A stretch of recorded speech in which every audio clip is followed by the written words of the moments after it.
തുമ്പാട് ഒരുവിധ എല്ലാവരും ഫേവറേറ്റ് ലിസ്റ്റിലുള്ള പടമല്ലേ. ഇതിലെ നായകൻ അങ്ങേര് തന്നെയാണ് ഇതിലും അഭിനയിച്ചിരിക്കുന്നത്. ആമസോൺ പ്രൈമിലാണ് പടം സ്ട്രീം ചെയ്യുന്നത്. ഈ പേരിനോട് 100% നീതി പുലർത്തിയ ഒരു സിനിമയാണ്, ഒരു ക്രൈസി പടം എന്ന് പറയാം. 93 മിനിറ്റേ ഉള്ളൂ. ഷോർട്ട്, ക്രിസ്പ് ആൻഡ് ഗ്രിപ്പിയെ എടുത്തു വെച്ച ഒരു പടം എന്ന് വേണമെങ്കിൽ പറയാം. ബോളിവുഡ് മാറില്ല എന്നൊക്കെ നമ്മൾ പറയുന്നുണ്ട്. പക്ഷെ ഇങ്ങനത്തെ ചെറിയ പടങ്ങൾ ഇതൊക്കെ എവന്റെ തലയിൽ വരുന്നതെന്ന് ആലോചിക്കും. ഒരു വെറൈറ്റി കൺസെപ്റ്റ് ആണ് കേട്ടോ. ഈ സിനിമ തുടങ്ങുന്ന സമയത്ത് നമ്മുടെ നായകന്റെ പേര് അഭിമന്യു. ആളൊരു സർജൻ ആണ്. ആള് വന്നിട്ട് എന്തെങ്കിലും വെച്ചാൽ 5 കോടി രൂപയും പിടിച്ചിട്ട് പോണതാണ്. അപ്പൊ തന്നെ നമുക്കൊരു സംശയം തോന്നും, സംതിങ് ഈസ് ഫിഷി സംവെയർ എന്ന്. പിന്നെ കുറെ സീരീസ് ഓഫ് ഇവന്റ്സ് ആളുടെ ലൈഫിൽ നടക്കും. അതായത് ആൾക്ക് വന്നിട്ട് അപ്പൊ ഒരു കോൾ വരും. അതായത് ഈ പൈസ ഇങ്ങേരെ കൊണ്ടുപോകുന്നത്, ഇങ്ങേരെ ഓപ്പറേഷൻ ചെയ്യുമ്പോൾ ഒരു കൊച്ചു മരിച്ചു, അത് ഔട്ട് ഓഫ് കോർട്ട് സെറ്റിൽമെന്റ് നടത്താൻ വേണ്ടിട്ടാ പോണ്.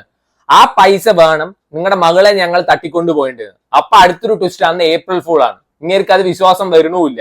കാരണം ഇങ്ങേരെ കയ്യിൽ 5 കോടി ഉള്ളത് ആർക്കും അറിയില്ല. നിമിഷ സജയനാണ് ആളുടെ വൈഫായിട്ട്, അത് എക്സ് വൈഫായിട്ട് ഈ സിനിമയിൽ അഭിനയിച്ചിരിക്കുന്നത്. സോ ആളെ കാണിക്കണമൊന്നുമില്ല, ജസ്റ്റ് ഡയലോഗ്സ് മാത്രമേ ഉള്ളൂ. ഈ സിനിമയിൽ ഫുൾ ഇങ്ങേരുടെ ബോഡി, ഇങ്ങേരുടെ ഫുൾ ഫിഗർ തന്നെയാണ്. ഈ പറയും നിങ്ങൾക്ക് നിങ്ങളുടെ മകൾ എത്രാം ക്ലാസ്സിലാണെന്ന് പോലും അറിയില്ല, എന്റെ അടുത്ത് സംസാരിക്കാൻ വേണ്ടി ഫോൺ കട്ടി. ഇങ്ങേർക്ക് കാണിച്ച ഏതാ സ്കൂള്, ആരെ വിളിച്ചു ചോദിക്കേണ്ടതെന്ന് അറിയില്ല. അതിന്റെ ഇടയിൽ ഇങ്ങേർക്ക് സർജറിക്ക് വേണ്ടി വേറെ പേഷ്യന്റ് വരുന്നുണ്ട്. എല്ലാം വെറൈറ്റിയാണ്, ഒരു സീരീസ് ഓഫ് ഇവന്റ്സ് നടക്കുന്നത്. പിന്നെ ഈ കൊച്ചിനെ രക്ഷിക്കാൻ പറ്റുമോ, അല്ലെങ്കിൽ ശരിക്കും കിഡ്നാപ്പ് ചെയ്തിട്ടുണ്ടോ, അതൊക്കെയാണ് പറയുന്നത്. അപ്പൊ വിചാരിച്ചിട്ടുണ്ടാവും ഞാൻ എല്ലാ കഥയും പറഞ്ഞു. ആദ്യത്തെ ഒരു 15 മിനിറ്റ് നടക്കുന്ന ഇൻസിഡൻസ് അതൊക്കെ.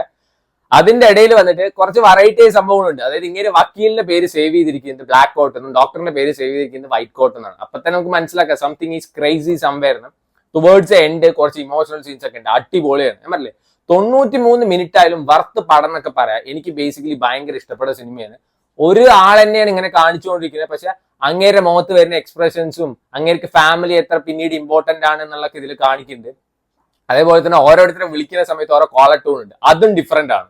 ഇത് കണ്ടു കഴിഞ്ഞാൽ മനസ്സിലാവും. So try it out if you have time. So ഇത് ബാക്ക്ഗ്രൗണ്ട് മ്യൂസിക്കും കാര്യങ്ങളൊക്കെ എനിക്ക് ബേസിക്കലി ഇഷ്ടപ്പെട്ടിട്ടുണ്ട്. ആമസോൺ പ്രൈമിലെ റെന്റിനാണ് വന്നിരിക്കുന്നത്. സോ സമയം കിട്ടുകയാണെന്ന് വെച്ചാൽ കണ്ടു നോക്കുക.